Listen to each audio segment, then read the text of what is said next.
Gedung isolasi terpusat di Jalan Batu Benawa Komplek Pelajar Mula Warman, Banjarmasin Tengah, setelah dioperasionalkan sebagai tempat isolasi COVID-19, ternyata justru sepi peminat. Bahkan hanya diisi seorang pasien COVID-19 yang mengalami isolasi di gedung isoter tersebut. Ini membuktikan minat warga yang melakukan isolasi mandiri di rumahnya lebih tinggi.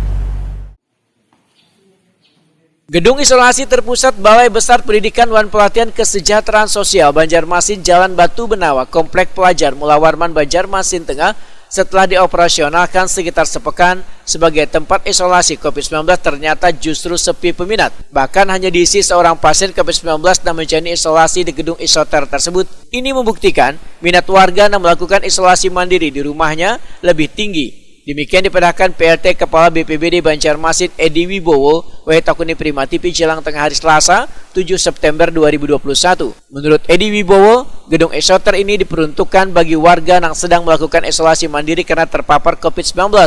Namun minat warga untuk menempatinya masih sangat minim. Mengatasi sepinya minat warga yang ingin isolasi mandiri di gedung isoter ini, maka BPBD Banjarmasin ujar Edi Wibowo akan berkoordinasi dengan Dinas Kesehatan Banjarmasin untuk mendata warga yang terpapar COVID-19 agar bisa mengetahui rumah mereka layak atau kadanya digunakan sebagai tempat isolasi mandiri.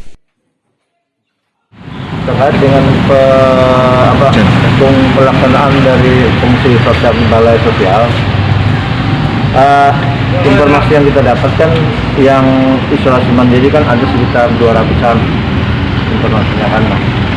Nanti bisa dikontak ke Dinas Kesehatan. Dari informasi itu, dari data itu, ada yang masyarakat yang memang kondisi lingkungannya memang tidak layak untuk diisolasi mandiri. Ya mungkin karena rumahnya kecil, sehingga kan akan mengganggu pada keluarga yang lainnya. Nah, itu orang-orang itulah yang akan dipindahkan ke balai sebagai untuk fungsi dari isoter tersebut. Nah, sampai saat ini data yang isoter itu terisi hanya 2 pasien sementara ini kan. Tapi kami masih berkoordinasi dengan kesehatan. Kalau itu mungkin bisa ada lebih, ya ini masih dilakukan koordinasi oleh dinas kesehatan karena itu adalah tugas fungsi dinas kesehatan. Sementara itu menurut data, tercatat ada sekitar 208 orang warga Banjarmasin yang sedang menjalani isolasi mandiri, sedangkan daya tampung di gedung isoter hanya untuk 80 orang.